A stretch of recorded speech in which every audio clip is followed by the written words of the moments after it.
नमस्कार. आज आपण बनवणार आहोत एकदम हेल्दी आणि चविष्ट बहुगुणी आवळ्याचा मोरावळा, तोही गुळापासून. आवळ्याचे आरोग्यदायी गुण वर्षभर टिकवण्यासाठी ही रेसिपी एकदम परफेक्ट आहे. चला तर मग सुरुवात करूया. त्यासाठी इथे मी अर्धा किलो आवळे घेतले आहे. तो पाण्याने स्वच्छ धुवून पुसून घ्यायचा आहे. शक्य असल्यास मोरावळा बनवण्यासाठी मोठे मोठे असे आवळे घ्यायचे आणि डागविरहित घ्यायचे, म्हणजे मोरावळा खराब होत नाही. तर इथे आवळे पाण्याने स्वच्छ धुवून घेते. आवळे धुताना चांगले चोळून धुवायचे, म्हणजे त्याला काही कचरा वगैरे लागलेला असेल तर तो निघून जातो. आवळे स्वच्छ धुवून घेतले की ते एका कोरड्या कपड्याने एकदम कोरडे पुसून घ्यायचे. त्याला अजिबात पाणी राहता कामा नये. तर इथे सर्व आवळे स्वच्छ धुवून पुसून एका चाळणीमध्ये ठेवून घेतले. ते आता वाफवायला ठेवूया. तर मी इथे अगोदरच पाणी उकळत ठेवले होते. आता त्यात ठेवून देऊया आणि झाकण ठेवून 15 ते 20 मिनिटे हे कमी गॅसवर शिजू द्यायचे. आता 15 मिनिटांनंतर उघडून बघूया. आवळ्यांच्या पाकळ्या अशा मोकळ्या व्हायला लागल्या की समजायचे आवळे छान शिजले गेले. आता गॅस बंद करू आणि हे आवळे थंड करून घेऊ. आवळे थंड झाले, त्याच्या आतल्या बिया काढून घ्यायच्या आणि पाकळ्या मोकळ्या करून घ्यायच्या. आवळा परफेक्ट शिजला असेल तर अगदी सहज पाकळ्या मोकळ्या होतात.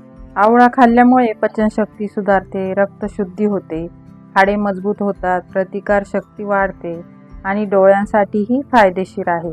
तसेच केस आणि त्वचेसाठीही उपयुक्त आहे. तर इथे सर्व पाकळ्या मोकळ्या करून घेतल्या. आता मोरावळा तयार करूया. त्यासाठी इथे मी 500 ग्रॅम आवळ्यांसाठी 400 ग्रॅम गूळ घेतला आहे.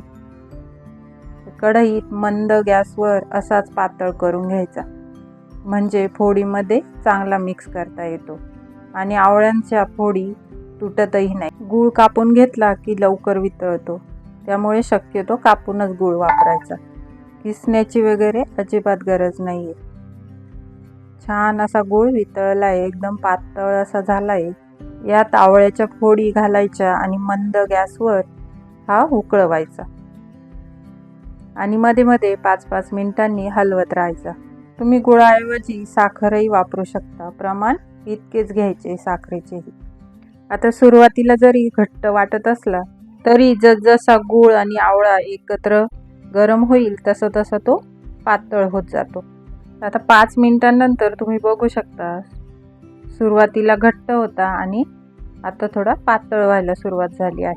आता यामध्ये 4-5 लवंगा, एक दालचिनीचा तुकडा आणि 4-5 वेलदोडे टाकून घेतले आहेत. आता तुमच्याकडे सुंठ पावडर असेल तर तीही तुम्ही 1 चमचा यामध्ये टाकू शकता. जवळजवळ अर्धा तास मी हा मोरावळा मंद गॅसवर शिजवून घेतला आहे. अशा प्रकारे आवळा ट्रान्सपरंट दिसायला लागला की समजायचे आपला मोरावळा तयार झाला आहे.